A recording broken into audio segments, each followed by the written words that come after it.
வணக்கம். ஜீ தமிழில் ஒளிபரப்பாயிட்டு வர சரிகமப ஜம் சீசன் 4 இன்றைய எபிசோட் அவார்ட் வின்னிங் சாங்.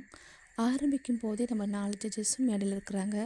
அவார்டை பற்றி நிறைய பேசுகிறாங்க. முதல்ல ஸ்ரீ சார் சொல்கிறாரு, அவார்டு கிடைச்சா ரொம்ப சந்தோஷம் வரும், ஆனால் அவார்டு கிடைச்சிட்டு அவன் பெரிய ஆள் கிடையாது. இதை விட ரொம்ப ரொம்ப பெரிய ஆளுங்களுக்கு அவார்ட் வந்ததில்லை.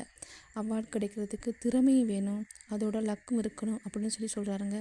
நம்ம 4 ஜட்ஜஸ்மே அவங்களுக்கு அவார்ட் கிடைச்ச பாடல்களாக பாடுறாங்க. சூப்பராக இருந்துச்சுங்க. அடுத்ததாக முதலாவதாக பாடுற போட்டியாளராக இருக்காங்க மகத்தி. அவங்க வந்து பாடுறாங்க, சர சர சார காற்று வீசுது, அந்த பாடலில் பாடுறாங்க. அவங்களுக்கு நல்ல கமெண்ட்ஸ் தான் கிடைக்குதுங்க.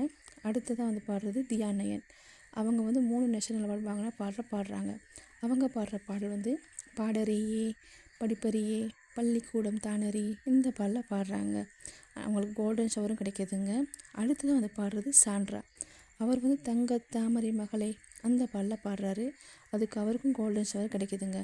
அடுத்ததாக நம்ம விஷ்ணு ரஞ்சன் பாடுறாரு. அவர் போட்டியில் இல்லை, ஆனால் என்டர்டெய்னர் பாடுறாரு. அவர் பாடுறது ஒத்த சொல்லால் என் உசுரை எடுத்து வச்சுக்கிட்டு, அந்த பாடலில் பாடுறாருங்க. சூப்பராக இருந்துச்சுங்க. அதே மாதிரி அடுத்து பாடுறது நம்ம யோகஸ்ரீ. சூப்பராக பாடியிருக்காங்க. நல்ல கமெண்ட்ஸ் தான் கொடுக்குறாங்க நம்ம யோகஸ்ரீக்கு. சுசிலாமோட வாய்ஸ் அருமையாக பாடுறாங்க. ஸ்ரீ சார் கமெண்ட்ஸ் நல்லா சொல்கிறாரு. அவர் சொல்கிறார், நீ ரொம்ப ரொம்ப சூப்பராக பாடின, ஆனால் 100க்கு 100 சொல்ல மாட்டேன், 100க்கு 90 கொடுக்கலாம் அப்படின்னு சொல்கிறாரு.